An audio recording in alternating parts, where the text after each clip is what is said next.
Baik, Assalamualaikum warahmatullahi wabarakatuh. Selamat berjumpa kembali di perkuliahan Antena dan Komunikasi RF. Saat ini kita berada di pertemuan sesi kelima. Di pertemuan sesi kelima ini yang akan kita bahas adalah topiknya mengenai saluran transmisi gelombang mikro, di mana pada topik ini ada 4 bahasan yang akan dipelajari. Pertama mengenai perbandingan saluran transmisi, kemudian ada mengenai panjang gelombang, kemudian mengenai kabel koaksial, dan yang terakhir adalah strip line dan microstrip. Baik, sebelum dimulai mengenai pembahasan materi ini, kita ketahui bahwa dalam saluran transmisi ada 3 tipe dasar saluran transmisi gelombang mikro yang nanti bisa dilihat pada gambar.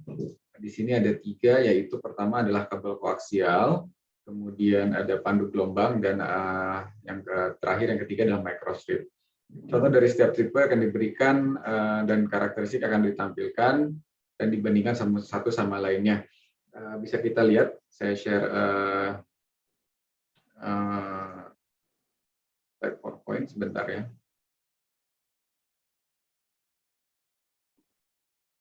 Ini bisa, oke, ini bisa kita lihat sebuah saluran transmisi. Tadi ada tipe dasarnya itu ada 3. Yang pertama ini pandu gelombang, jadi ini sebuah berupa rongga di mana gelombang ini akan dipandu melalui sebuah rongga. Ini mungkin pada pertemuan sebelumnya sudah kita bahas lebih detail.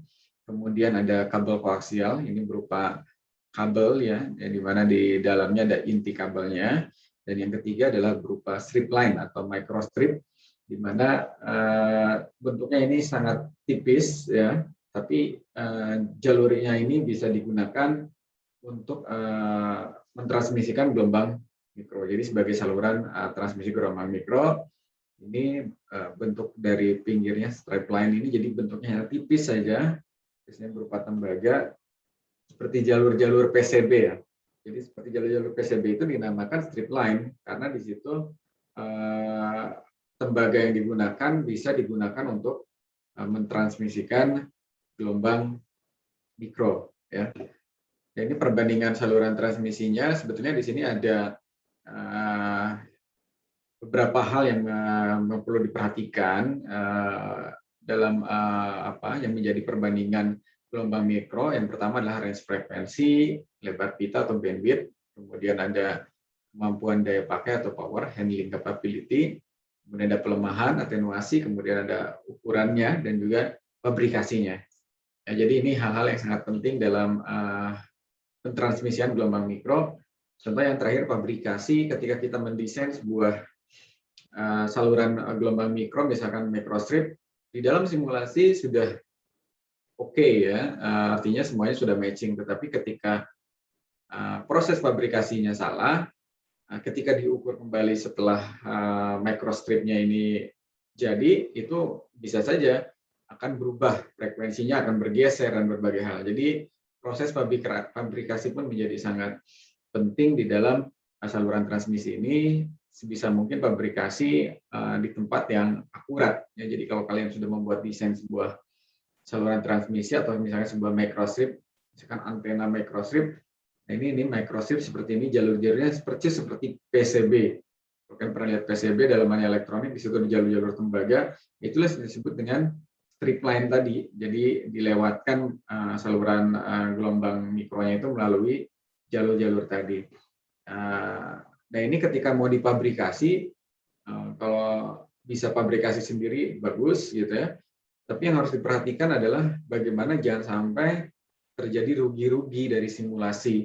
Jadi di simulasi panjangnya fix segini, tapi ketika dipabrikasi berkurang, itu akan sangat berpengaruh terhadap frekuensinya atau lajur atau matchingnya akan sangat berpengaruh. Jadi sangat sensitif sekali. Jadi kalau kalian mau pabrikasi harus benar-benar di tempat yang bagus dan bisa seakurat mungkin ya.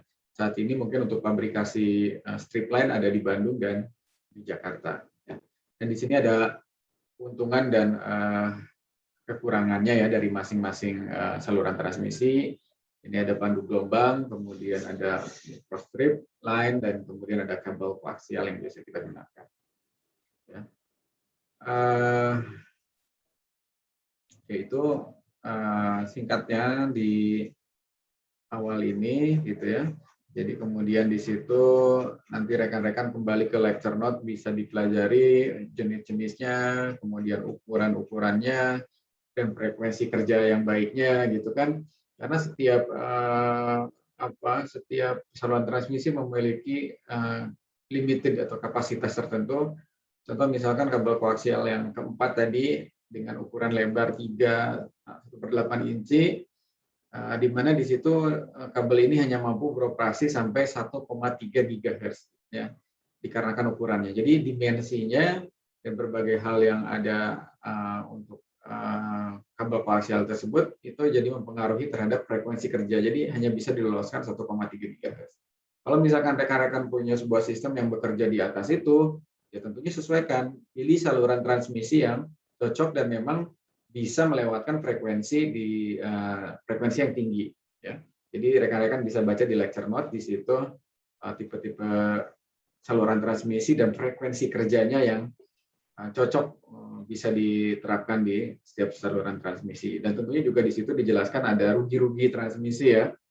Jadi di frekuensi tertentu transmisinya akan melemah sekian desibel. Nah, itulah karakteristik dari, jadi ini sangat kompleks, masing-masing dari tipe saluran transmisi ini memiliki keunggulan dan kerugiannya, ya. Itu kemudian bicara tentang panjang gelombang. Jadi panjang gelombang pandu di sini yang dibahas adalah jarak yang ditempuh oleh sebuah sinyal gelombang mikro pada satu siklus, ya. Ini terkait dengan panjang gelombang ruang hampa, tapi yang dimodifikasi tergantung pada dimensi dan material saluran transmisi. Rekan-rekan bisa baca di situ dari 3 jenis itu lambdanya, ya, panjang gelombangnya bisa dicari dengan rumusan. Ada karakteristik ruang hampa ini sekitar 377 ohm yang menjadi nilai tetap, ya.